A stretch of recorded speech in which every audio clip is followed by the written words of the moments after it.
Pendidikan Pancasila dan Kewarganegaraan. Menyukuri nilai-nilai dan sistem hukum peradilan di Indonesia sesuai dengan Undang-Undang Dasar Negara Republik Indonesia tahun 1945 sebagai bentuk dan pengabdian kepada Tuhan Yang Maha Esa. Menunjukkan sikap disiplin terhadap aturan sebagai cerminan sistem hukum dan peradilan di Indonesia. Mengekspresikan sistem hukum dan peradilan di Indonesia sesuai dengan Undang-Undang Dasar Negara Republik Indonesia tahun 1945.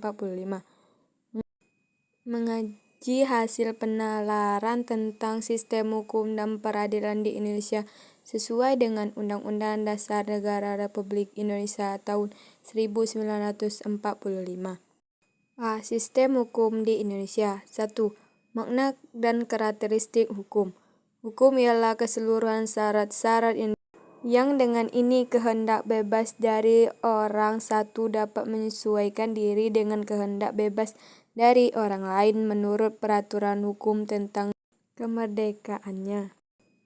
Hukum merupakan peraturan-peraturan hidup kemasyarakatan yang dapat memaksa orang supaya menaati tata tertib dalam masyarakat serta memberikan sanksi yang tegas berupa hukuman terhadap siapa yang tidak mau menaatinya.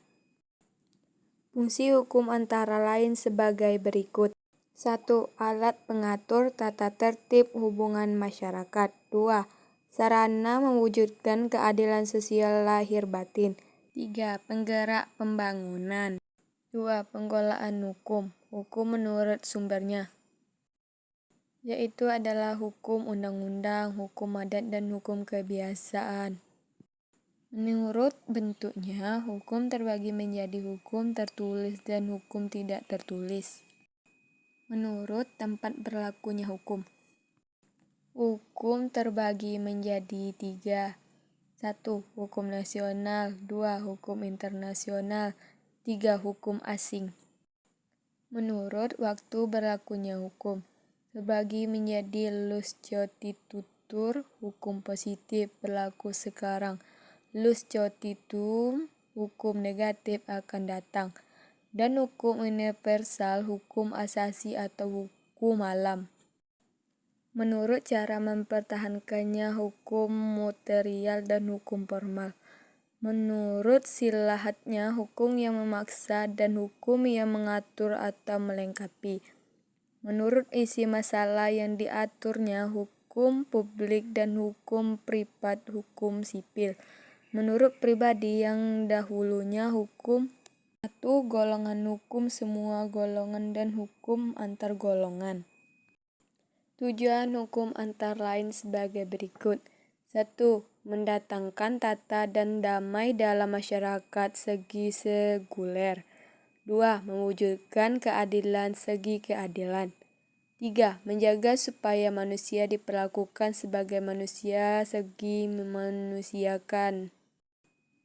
Sumber hukum formal terbagi menjadi 5 bagian yaitu sebagai berikut. A. Undang-undang U atau statuta. B. Hukum tidak tertulis atau kebiasaan. C. Keputusan hakim atau jurisprudensi. D. Traktat. E. Doktrin. Sebagai sebuah negara yang merdeka, Negara Kesatuan Republik Indonesia memiliki tata hukum sendiri. Meski Indonesia telah merdeka, tata hukum Indonesia belum sepenuhnya dapat mengatur kehidupan berbangsa dan bernegara masyarakat Indonesia.